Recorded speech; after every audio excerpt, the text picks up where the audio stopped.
We begin tonight with the extraordinarily violent and life-changing attack on 52-year-old Adam Nichols.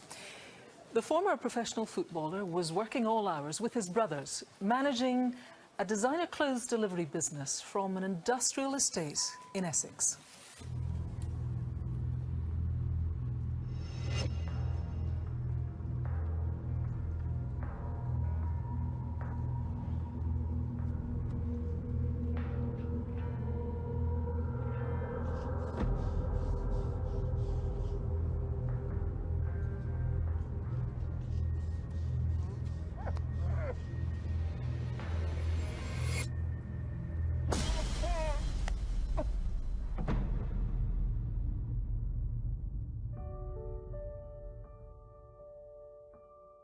Adam Nichols and his three brothers run a delivery company from an industrial estate in Purfleet in Essex. They deliver designer clothing to outlets all over the country. I used to be a professional footballer back when I was 17, 18. Played for Ipswich, left Ipswich and went and played out in South Africa for 2 years. Then came back to England and sustained a bad injury on my knee, at which time my brother's business had sort of started to get bigger. So I went and basically started working with my brothers, which I've done to this day. It's our life. We don't know anything else but the business. So it's the most important thing to us.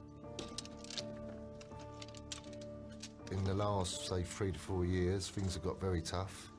And it's just been a very hard struggle. Come on. In recent years, to keep costs low, Adam has stayed on site overnight, acting as a security guard.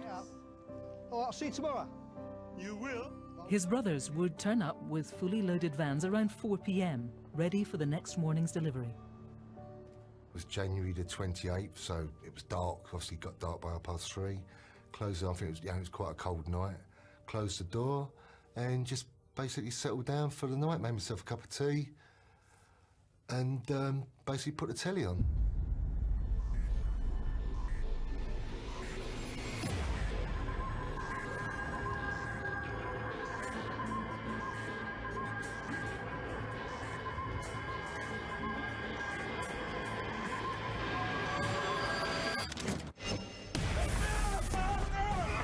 Within a second, 2 people got inside the van. In my head, it's just, Adam, get out of the van. You've got to get out of this van. I don't know where his strength come from. Tried to run. Just remember this blue light, a vivid, vivid blue light. They were armed with pepper spray and a stun gun. He didn't stand a chance. And I just remember being just the whole body, just people just like kicking me. And then the one from behind, that's when he said, "Where are the keys? Give us the keys or I will effing kill you." And I remember just going, "I have children, I have children, please do not kill me, please do not kill me, I have children." I was swallowing blood, and then they lifted me up, and it's when they started taping my face up. Once they started going round across my eyes, and then they come round across my nose, they're not going to stop. So I put my thumb in my mouth, and then they went right across my face, and I was struggling to breathe. It's hard to, to sort of like get in the mind of somewhat of like, yeah, it's, and like the thing what it does me is, like I said, even when I was saying, and it wasn't to stop. It was, I have children. I have children. Please do not kill. No, please don't kill me. I have children. I have children. Nah, didn't mean a thing. Adam managed to crawl under the camper van and held on for dear life, but the attackers didn't stop there. I remember them they were grabbing my feet, and they were trying to drag me out from underneath, but I was just holding on for dear life. And that's when I felt them stamping on my feet.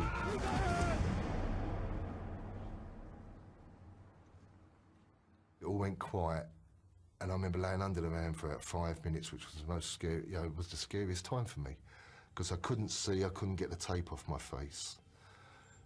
And then I just made a conscious decision that you've got to get you know, Adam, you've got to get from under here. You know, didn't know if they'd gone. And so I did. I just crawled out from underneath it. By this time, they'd stripped me of my clothing. I just, from memory, that I knew where the warehouses were that side, and I knew that if I went so far down, you come to fencing, and right at the beginning of the fencing, there's a gate. And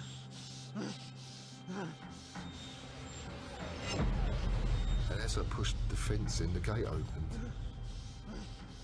What's your emergency? Well, I'm in a lorry topped up, and there's a man here with no clothes on. Someone has tied him up with all black tape. He's just saying, help me, help me, help me.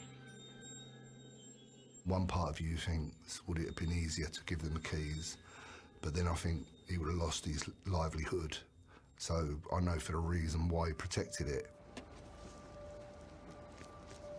I'm the police, I'll help, I'll help. It was the shock of seeing how bad he was when he was laying on the bed, intensive care.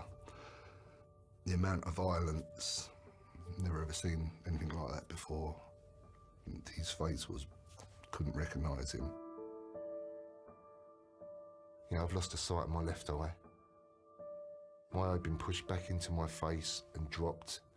The socket that my eye sits in was totally shattered, and my eye was only being held on in my face by the muscles. I have to drink out the right-hand side of my mouth. From here, totally numb. All this part of my face totally numb, yeah. As brothers, we're trying to think of his future, but also trying to think of our futures as well, so it's really hard. I don't know where it'll go, and I do worry about what will happen to Adam. The people, I can't think what sort of people they are.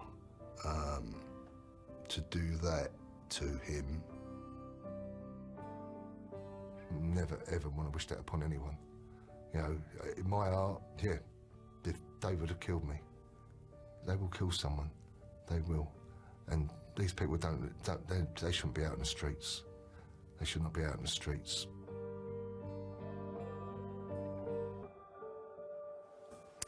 Well, he's right, they shouldn't. Let's speak now to DS Natalia Ross, who is leading the investigation. Totally shocking levels of violence for any normal person to witness, never mind go through. You've got some CCTV you want to show us tonight. Just tell us what viewers are looking at now, would you? Yeah, this is CCTV from the entrance to the Ensign Industrial Estate. It shows Adam, who stumbled around 300 yards to get help. He's covered in blood, with his head bound. It was January the 28th, around about 7 p.m. this took place. I mean, in a big industrial estate, would it have been busy that night? There's a vast number of businesses on this industrial estate. At the beginning of the industrial estate is a Scania lorry park. We'd expect lorry drivers use it regularly as a rest stop, and we urge any lorry drivers that were in the area that night to contact us. As we heard in the film there from Adam's brother Mark, these guys didn't get what they came for. No, despite subjecting Adam to this ordeal, they didn't get what they came for. They used a stun gun on him and CS spray and caused him severe injuries. Adam did say that he thought one of them distinctively had an Eastern European accent, which he felt might be important as well. They used a gun, they used pepper spray, as you say, and you've also got some more CCTV of a car that you think might be important. Tell us about this. We're keen to hear from anyone that might know about this car. It's seen driving onto the industrial estate near to his camper van and leaves again shortly afterwards. We're keen to know who the occupants are. And just briefly, there's a reward here. Yep, the Charity Crime Stoppers offer a reward of up to £3,000 for information leading to a conviction. OK, Natalia, for now, thank you very much indeed. Really a horrific level of violence. You saw it. Just look at what these men did to Adam. They are dangerous. As he said, they need to be caught. If you can help in any way, please call the number 0500 600 600. Remember, if you've been a victim of crime, you can call the victim support line on 0808 16 89 111.